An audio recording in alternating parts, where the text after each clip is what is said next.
तो चलिए आज बात करते हैं भारत के एक ऐसे नाम की जो शायद हम सबके घरों का हिस्सा है, एशियन पेंट्स। आज हम इसके खजाने की चाबी घुमाएंगे और देखेंगे कि रंगों का ये विशाल साम्राज्य आखिर करोड़ों रुपए कैसे कमाता है और कहाँ-कहाँ खर्च करता है। ये सिर्फ एक सवाल नहीं है, ये तो हमारी आज की पड़ताल की बस एक शुरुआत है। चलिए आंकड़ों के समंदर में एक डुबकी लगाते हैं और परत दर परत ये समझते हैं कि एशियन पेंट्स के इस विशाल कारोबार में हर 1 करोड़ का हिसाब किताब क्या है। ये नंबर देखिए, 234 बिलियन डॉलर्स। ये कोई छोटी मोटी रकम नहीं है। जानते हैं ये क्या है? ये 2032 तक पूरी दुनिया के पेंट्स बाजार का अनुमानित साइज है। तो आप अंदाजा लगा सकते हैं कि ये इंडस्ट्री कितनी बड़ी है और इसमें एशियन पेंट्स जैसा बड़ा खिलाड़ी कितनी अहमियत रखता है। हाँ, तो ये बिलियन डॉलर की बातें तो ठीक हैं, लेकिन मजा तो तब आता है जब बात अपनी भाषा में हो, है ना? मतलब करोड़ों और लाखों में। तो चलिए सीधे मुद्दे पर आते हैं और एशियन पेंट्स की दुनिया को इसी नजरिए से समझते हैं।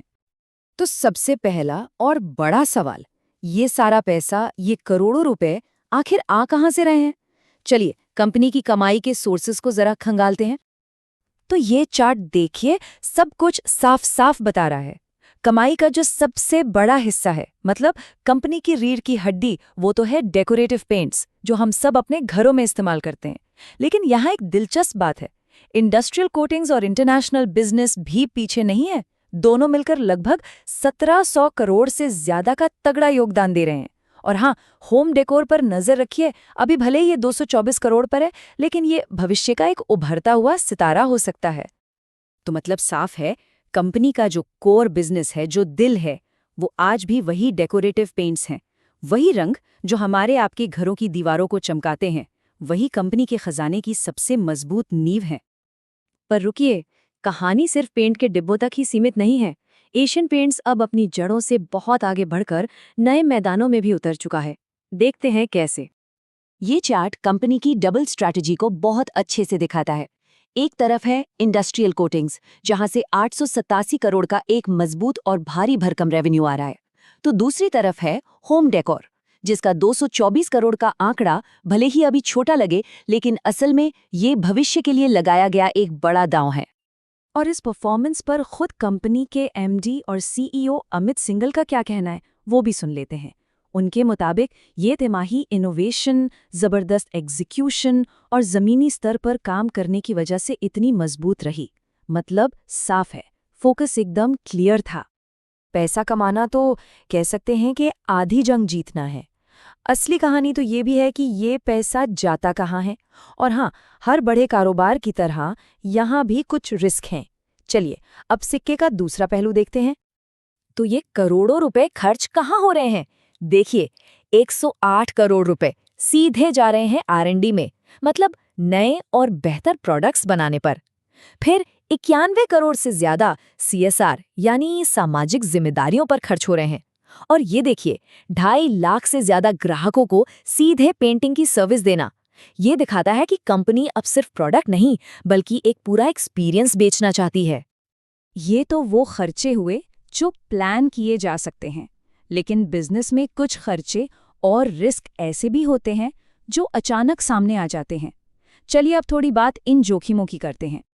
और ये कोई छोटा मोटा रिस्क नहीं है, ये काफी गंभीर मामला है। भारतीय प्रतिस्पर्धा आयोग यानी सीसीआई कंपनी के खिलाफ एक जांच कर रहा है।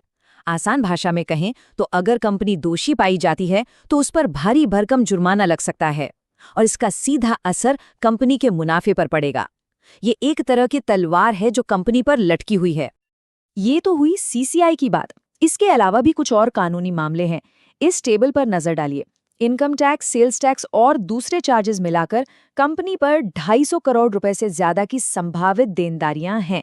इसका सीधा सा मतलब है कि ये वो पैसा है जो शायद कंपनी को भविष्य में चुकाना पड़ जाए अगर कोर्ट के फैसले खिलाफ आए।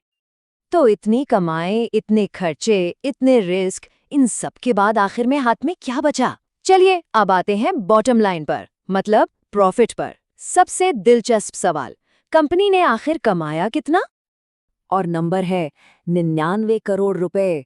जी हाँ, ये है नेट प्रॉफिट, वो भी सिर्फ 1 क्वार्टर यानी 3 महीनों का।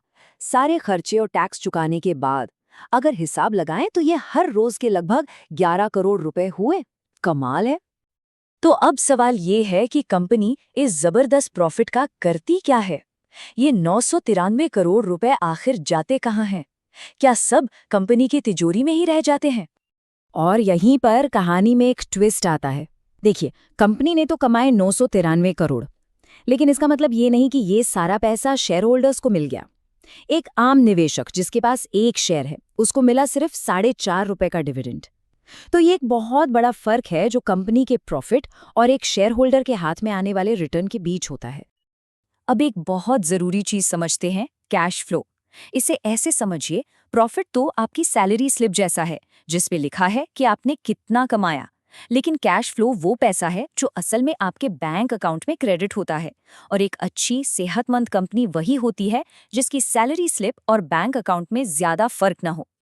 तो असली खेल यही है, कागज पर दिखने वाले प्रॉफिट को असली कैश में बदलना, क्योंकि वही कैश है जिससे कंपनी आगे इन्वेस्ट करती है, डिविडेंड देती है और ग्रो करती है। तो चलिए अब नजर डालते हैं भविष्य पर। एशियन पेंट्स इन करोड़ों रुपयों के साथ आगे क्या करने की सोच रहा है? कंपनी का अगला बड़ा कदम क्या होने वाला है? और भविष्य का प्लान बिल्कुल क्रिस्टल क्लियर है, होम डेकोर। अभी ये डेकोरेटिव रेवेन्यू का सिर्फ 4% है, लेकिन अगले 3 साल में टारगेट है इसे डबल से भी ज्यादा, मतलब 8 से 10% तक पहुंचाने का। ये एक बहुत बड़ा और महत्वाकांक्षी लक्ष्य है जो कंपनी को सिर्फ एक पेंट कंपनी से बहुत आगे ले जाएगा। और ये सिर्फ हवा में बातें नहीं हैं। लाइटिंग, फर्नीचर, फर्निशिंग, मतलब कंपनी हर उस चीज में उतर रही है जिससे एक घर घर बनता है।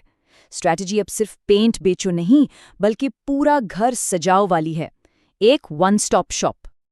तो आखिरी सवाल यही बचता है, जब हजारों करोड़ दांव पर लगे हों तो एशियन पेंट्स का अगला स्ट्रोक किस दिशा में होगा? क्या होम डेकोर का ये बड़ा दांव सफल होगा या फिर कोई नया कैनवस तैयार हो रहा है? खैर, इसका जवाब तो वक्त ही देगा, लेकिन एक बात तो पक्की है, ये सफर काफी रंगीन होने वाला है।